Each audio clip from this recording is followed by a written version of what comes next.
देवाच्या भक्ताचं प्रेम कसं असतं, त्याची थोरवी किती आहे, ह्याचं वर्णन करणारी एक ओवी भगवान श्रीकृष्ण सांगत आहे. अध्याय नंबर 14 ओवी नंबर 240. देव म्हणतात, आघाद भक्तांची थोरी, आघाद भक्तांची थोरी, या लागी मी ही सेवा करी, या लागी मी ही सेवा करी. भक्त पद धरिले उरी, भक्त पद धरिले उरी, वंदी श्री अंग्री रेणू.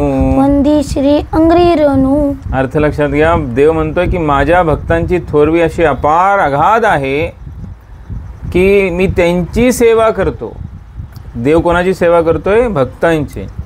माझ्या भक्तांचे पायाचे चिन्ह माझ्या हृदयावर मी धारण केले आहेत. भक्ताच्या पायांचे धुळीकण मी शिरसावंद करतो. हे वाक्य देवाचे या ओवीमध्ये आहेत. बघा, भक्ताची किती आवड देवाला आहे आणि भक्ताचंही किती प्रेम देवावर आहे ह्याची सुंदर ओवी ही आहे. जो भक्त निस्सीम प्रेम देवावर करतो असा भक्त देवाला किती आवडतो, तर देव स्वतः त्याची सेवा करतो. याचं सुंदर उदाहरण म्हणजे संतश्रेष्ठ एकनाथ महाराज, ज्यांच्या घरी पैठणला अनेक वर्ष पांडुरंग वैकुंठ सोडून पैठणला राहिले.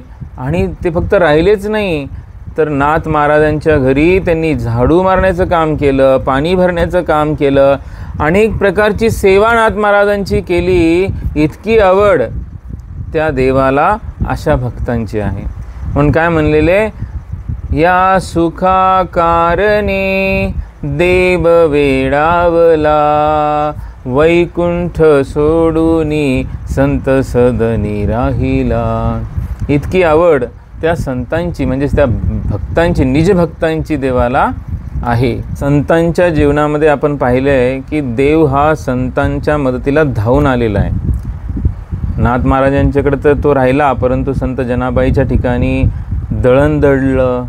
जगद्गुरू जनार्दन स्वामींच्याही जीवनचरित्रामध्ये आपल्याला दिसतं की साक्षात पांडुरंग जगद्गुरू जनार्दन स्वामींच्या जागी शेतामध्ये करंजगावला राबले आणि जनार्दन स्वामी पंढरपूरच्या वारीत होते.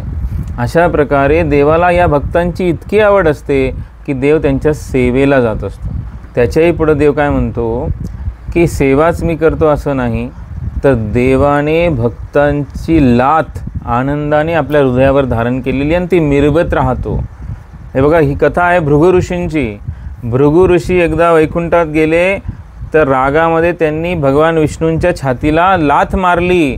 तर भगवान विष्णूंना राग नाही आला, त्यांना आनंद झाला की माझ्या अत्यंत आवडत्या भक्तांनी माझ्या हृदयाला पाय लावला. म्हणजे कोमल पाय त्यांनी हातात घेतला. भृगु ऋषींच्या पायाचे जे चिन्ह होते ते हृदयावर देव मिरवितोय आजसुद्धा. त्याचप्रमाणे देव हेही म्हणत आहे की मी अशा निजभक्तांच्या पायांची धुळीकण माझ्या शीर्षावंद ठेवतो, माझ्या डोक्यावर धारण करतो. हेही फार महत्त्वाचा शब्द देवाने इथं वापरलेला आहे. मग देवाला किती आवड या निजभक्तांची असते हे या वाक्यांवरून आपल्याला समजतं. बघा, एकदा भगवान विष्णूंकडे नारद मुनी गेले होते. तर नारद मुनींनी पाहिलं की भगवान विष्णू पूजा करतायत. ज्या भगवान विष्णूंची पूजा सर्व जग करते, तो भगवान विष्णू कोणाची पूजा करतायत हा प्रश्न नारद मुनींना पडला. ते जवळ गेले. भगवान विष्णूंना त्यांनी विचारलं, हे देवा तू कोणाची पूजा करतोयस?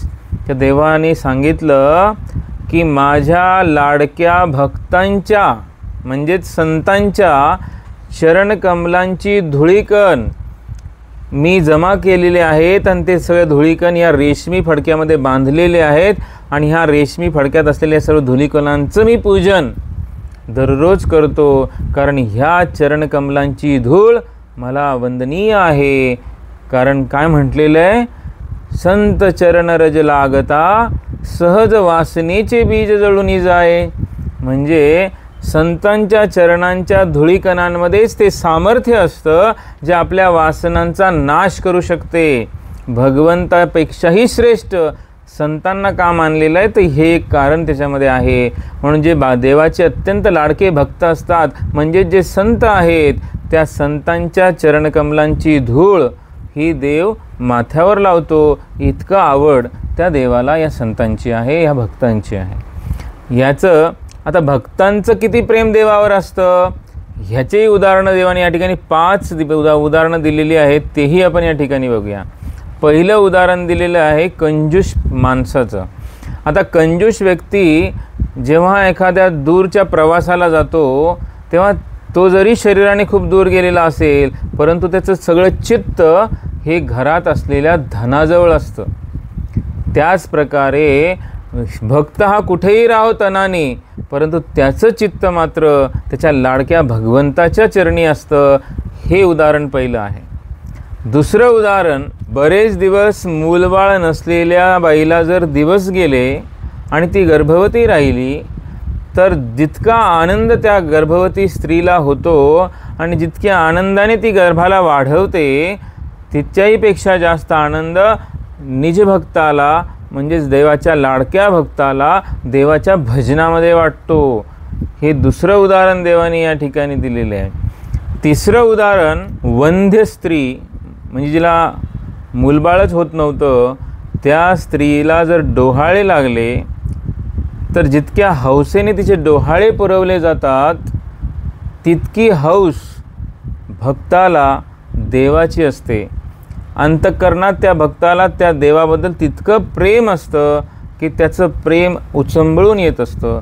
इतकं प्रेम भक्ताच्या हृदयात असतं. चौथं उदाहरण देवाने या ठिकाणी दिलं आहे. जसं ऐश्वर्य संपन्न असा जावई जर घरी आला तर सासू सर्वस्व त्यासाठी खर्च करत असते आणि त्या जावयाला प्रसन्न करण्याचा प्रयत्न करत असते. त्याचप्रमाणे जो देवाचा लाडका भक्त असतो तो देवासाठी सर्वस्वाचा त्याग करायसाठी तयार असतो.